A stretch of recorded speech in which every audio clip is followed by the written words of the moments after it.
కొన్ని సినిమాలు వెబ్ సిరీస్లు మరీ దారుణంగా ఉంటాయి. ముఖ్యంగా ఓటీటీలు వెబ్ సిరీస్లకు సెన్సార్ లేకపోవడంతో యథేచ్ఛగా శృంగార హింసాత్మక సన్నివేశాలను జోడించేస్తున్నారు. ఒక్కోసారి వాటిల్లోని కంటెంట్ కూడా వివాదాస్పదమవుతూ ఉంటుంది.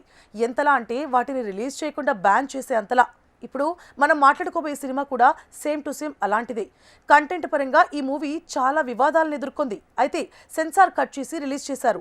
ఈ కథ విషయానికి వస్తే మిసెస్ చూ అనే మహిళ చుట్టూ ఈ మూవీ కథ తిరుగుతుంది. ఆమె తన ముగ్గురు కూతుర్లతో కలిసి ఒక చిన్న రెస్టారెంట్ నడుపుతూ ఉంటుంది. వాళ్ళ special item clay pot curry, అంటే మట్టి పాత్రలో ఆవిరితో చేసే హోమ్ మేడ్ కర్రీ అనమాట. వీరి రెస్టారెంట్ మామూలుగానే నడుస్తుంది. అయితే ఒకరోజు చూ భర్త పిల్లలతో అసభ్యంగా ప్రవర్తిస్తాడు. దీంతో తల్లి కూతుర్లు అతన్ని చంపేస్తారు. అతని శవాన్ని ఏం చేయాలో తెలియక ముక్కలు ముక్కలుగా నరికి కూర వండి తమ రెస్టారెంట్లకు వచ్చే కస్టమర్లకు పెడతారు. ఆ కర్రీ టేస్ట్ కూడా గొప్పగా ఉండడంతో రెస్టారెంట్ ఉన్నట్లుండి రద్దీగా మారుతుంది.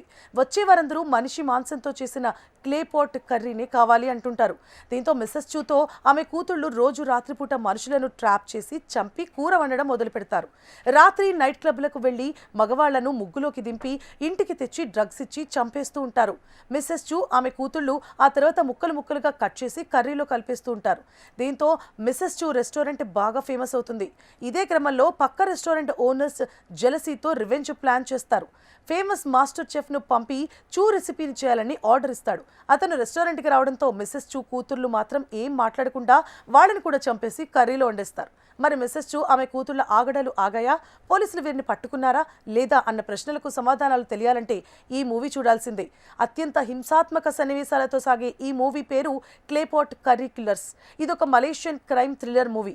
సుమారు 93 నిమిషాల నిడివి ఉన్న ఈ మూవీ మలేషియాలో టాప్ హారర్ సినిమాగా ఫేమస్ అయింది. అయితే ఈ చిత్రం ఏ ఓటీటీలోనూ లేదు. ఇప్పుడు కేవలం ఫిలిం డూ వెబ్సైట్లో మాత్రమే అందుబాటులో ఉంది. ముందే చెప్పాం కదా, ఈ సినిమాను పిల్లలతో కలిసి చూడకపోవడం చాలా బెటర్.